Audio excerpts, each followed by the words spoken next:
कृष्णाय गोविंदाय गोपीजन वल्लभाय नमः। देवउठनी एकादशी। आप सभी को देवउठनी एकादशी की हार्दिक शुभकामनाएं। तो आइए जानते हैं देवउठनी एकादशी कब है। देवउठनी एकादशी सभी एकादशियों में से सबसे बड़ी मानी जाती है। इसे देवउठनी एकादशी, देवोत्थान एकादशी, हरि प्रबोधनी एकादशी व देव दिवाली के रूप में भी मनाया जाता है। इस दिन विष्णु भगवान 4 महीने की योग निद्रा से यानी देवशयनी एकादशी से कार्तिक देवउठनी एकादशी तक भगवान शयन करते हैं। उन्हें पुनः उठाया जाता है और आज के दिन श्री विष्णु भगवान पुनः जागते हैं। इसी दिन भगवान विष्णु की पूजा और तुलसी विवाह भी किया जाता है। तो आइए जानते हैं देवउठनी एकादशी शुभ मुहूर्त 2024 पर कब रहेगा व व्रत व पारण का समय क्या रहेगा। देवउठनी एकादशी व्रत तिथि 12 नवंबर दिन मंगलवार को रहेगी। एकादशी तिथि प्रारंभ होगी 11 नवंबर शाम 6:46 पर। एकादशी तिथि समाप्त होगी 12 नवंबर शाम 4:04 पर। पारण करने का समय रहेगा 13 नवंबर सुबह 6:42 से सुबह 8:51 तक। द्वादशी तिथि समाप्त होगी दोपहर 1:01 पर। जो लोग पूरे कार्तिक स्नान का फल प्राप्त करना चाहते हैं वो देवउठनी एकादशी से कार्तिक पूर्णिमा तक सुबह तारों की छाँव में स्नान करने के बाद तुलसी जी का पूजन करें, फिर दीपदान अवश्य करें। शाम को भी दीपदान करने के बाद तुलसी जी की 21 परिक्रमा करें और उनके इन 8 नामों का 8 बार जाप करें। ये नाम हैं वृंदा, वृंदावनी, विश्व पूजिता, विश्व पावनी, पुष्पसारा, नंदिनी, कृष्ण जीवनी, तुलसी। ऐसा करके आप भगवान विष्णु और माँ तुलसी दोनों की कृपा प्राप्त कर सकते हैं। देवउठनी एकादशी पूजा विधि क्या है। देवउठनी एकादशी के दिन सुबह जल्दी उठकर स्नान करें और स्वच्छ वस्त्र धारण करें। पूजा स्थल को साफ सुथरा करके गंगा जल से छिड़का दें। भगवान विष्णु की मूर्ति या चित्र को एक साफ आसन पर स्थापित करें। आसन को फूलों, दीपक और धूप से सजाएं। भगवान विष्णु के मंत्र का जाप करें। ओम नमो भगवते वासुदेवाय नमः। यह सबसे सरल और प्रभावी मंत्र है। विष्णु सहस्त्र नाम यह एक बहुत ही पवित्र मंत्र है जिसमें भगवान विष्णु के 1000 नाम हैं। भगवान विष्णु को जल से अर्घ्य दें और घी का दीपक जलाएं। अगरबत्ती या धूप जलाएं और भगवान विष्णु को पीले वस्त्र रंग के फूल चढ़ाएं। भगवान विष्णु को फल, मिठाई और तुलसी दल का भोग लगाएं। भगवान विष्णु की आरती करें। अगले दिन पारण के समय फल, दूध और कुछ हल्के भोजन करके व्रत का पारण करें। अब तेज स्वर में इस मंत्र का उच्चारण करते हुए श्री विष्णु जी को जगाते हुए संसार का भार संभालने की प्रार्थना करें।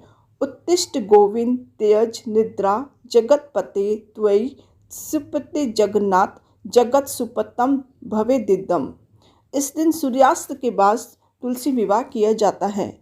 शालिग्राम जी की प्रतिमा के पास ही तुलसी के पौधे को दुल्हन की तरह सजाकर रखें और कुमकुम, अक्षत, रोली, मूली, सिंदूर और सुहाग का पूरा सामान चढ़ाएं। घी के 11 दीपक लगाकर तुलसी को लाल चुनरी उड़ाते हुए इस मंत्र का जाप करें। वृंदा, वृंदावनी, विश्व पूजिता, विश्व पावनी, पुष्पसारा, नंदनीय, तुलसी कृष्ण जीवनी। एत भामष्टक चेव स्तोत्रम नामर्थ संयुक्तम या पठेत न च संपूजे स्वश्रमेघम फलम लम्बिता। इन सभी दीपक पूजा स्थल और घर के बाहर लगा हुआ शालिग्राम तुलसी को हल्दी का लेप लगाएं।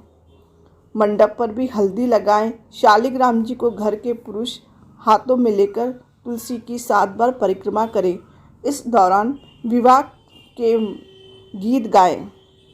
अंत में शालिग्राम तुलसी को भोग लगाकर तुलसी माता की आरती करें और फिर अगले दिन द्वादशी तिथि पर सूर्योदय के बाद व्रत का पारण करें। तुलसी विवाह शुभ मुहूर्त क्या रहेगा।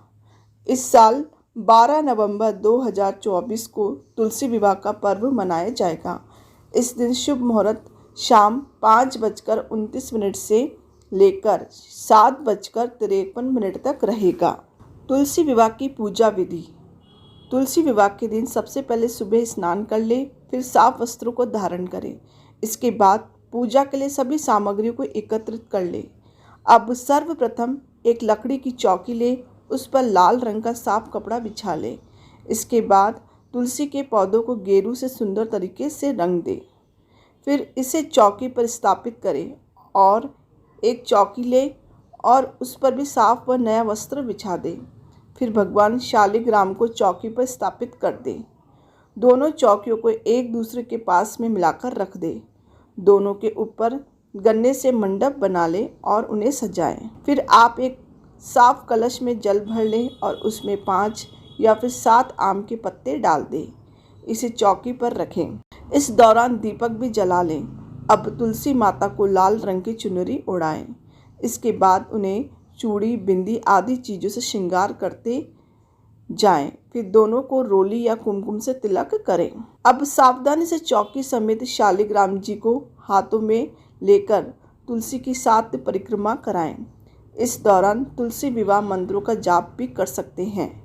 इसके बाद आरती करें और परिवार में प्रसाद का वितरण कर दें। तुलसी माता का स्तुति मंत्र।